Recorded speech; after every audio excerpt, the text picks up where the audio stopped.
Magandang umaga po sa inyong lahat. Tumingin kayo sa katabi nyo at batiin nyo ng good morning. Yan. Magandang umaga din po sa mga sumusunod sa atin sa online streaming ng misa. Bihira na po akong humawak ng dyaryo. Kung gusto kong magbasa ng balita, internet na lang. Pero madalas hindi na rin ako tumitingin ng balita sa internet. Bakit? Kasi kuminsan nakakadismaya. Nakakadismayang magbasa ng balita. Mababasa mo sa dyaryo, mababasa mo sa internet, mababasa mo sa balita. May giyera dito, may giyera doon, may giyera sa Ukraine, may giyera sa Central America, may mga pagnanakaw dito, may pagnanakaw doon, may mga confidential funds na nawawala, mga politiko nag-aaway-away. Pagkatapos mababasa mo yung mga biktima ng baha, yung katatapos na baha, katatapos na bagyo, nakaka-depress. Kaya sabi ko nga sa inyo, bihira na ako magbasa ng dyaryo. Alam niyo yung sitwasyon sa panahon ng unang pagbasa kung saan si Baruch ang ating pinakinggan ay halos ganun din. Yung mga Israelita, yung bayan na pinili daw ng Diyos ay nasa Babylonia, exiled. At siguro, sinasabi nila, kami ba ang bayang pinili ng Diyos? Bakit kami nandirito? Bakit kami wala sa bayan ng Israel? Nasaan ang Diyos? Pinabayaan na ba kami? They were also depressed and probably losing hope. At sa Ebanghelyong ating pinakinggan, kung babalikan natin yung kasaysayan ng Israel bago dumating si Jesus, ganun din ang kanilang sitwasyon.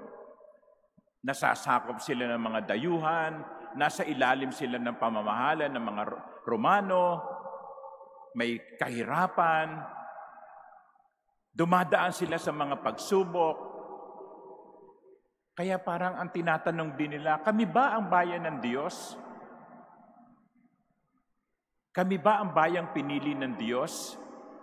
Mahal ba kami ng Diyos? At yan din palagi ko ang naranasan ng marami sa atin nung dumating ang COVID-19. Marso 2020, nung nagkaroon ng lockdown, hindi tayo makalabas, hindi tayo makapunta sa ating mga gustong puntahan. Maraming mga plano ang nasira, maraming dapat ang ikasal ang na-postpone. Marami ang nagkasakit at marami din ang namatay sapagkat wala pa tayong panglaban sa virus ng COVID-19. At marami rin ang nagtanong, mahal ba kami ng Diyos? Marami ang nagsuffer ng kanilang mental health sapagkat hindi nila magawa ang kanilang dating ginagawa. Pero tignan ninyo, kung inyong pinakinggan ang ating mga pagbasa, ang ibinibigay sa atin ay ang pag-asa. Pag-asa. Sa unang pagbasa mula sa aklat ni Propeta Baruch, sa bandang huli sinasabi, "For God is leading Israel in joy by the light of His glory, with His mercy and justice for company." Ang sinasabi sa atin ni Propeta Baruch ay ito, darating ang tulong ng Diyos. Palalayain kayo sa inyong pagkaalipin. Ipakikita ng Diyos na mahal niya kayo. Kaya ang mensahe ni Propeta Baruch sa bayan ng Israel, huwag kayong mawalan ng pag-asa. At yun din ang mensahe ng Ebanghelyo. Si Juan ay pinadala sa isang bayang naghihintay. Si Juan ay ipinadala sa isang bayang nawawala ng pag-asa. At ang sabi ng propeta Isaías sa Ebanghelyo, "A voice of one crying out in the desert, prepare the way of the Lord."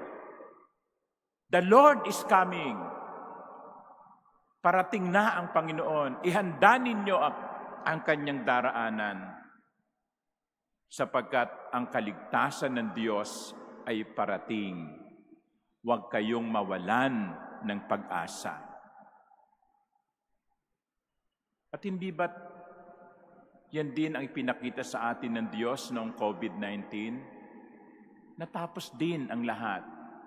We are now on the post-COVID-19 era. Wala nang virus. Dati-rati, hindi kayo makapasok ng simbahan. Bukas na ang simbahan. Dati-rati, pag umupo kayo sa loob ng simbahan, hiwa-hiwalay. Ngayon, dikit-dikit na. Siguro sabi ni iba, namimiss ko yung hiwa-hiwalay no? Ngayon, siksikan kami ngayon no? Pero anong pinatunayan ng ating karanasan? Hindi tayo dapat mawalan ng pag-asa. Kikilos ang Diyos.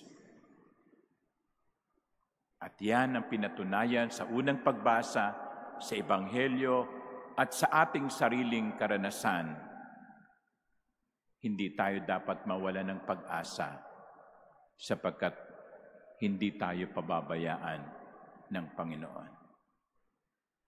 Mga kapatid, yan ang ibig sabihin ng panahon ng Adbyento.